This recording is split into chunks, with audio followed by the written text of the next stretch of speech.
I've never seen this yet. Been doing this for a long time.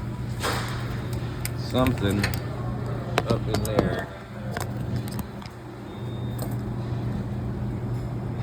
shorted out, and it caught the harness on fire.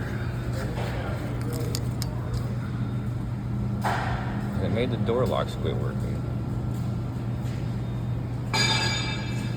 Believe it or not, everything else back here still works. I don't know how, but the door locks, the lights would function.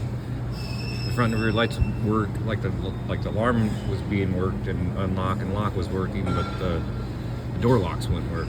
But if you disconnect the battery for, I don't know, 30 seconds, plug everything back together, the door locks and everything would work. So there's your random wire mess for the day.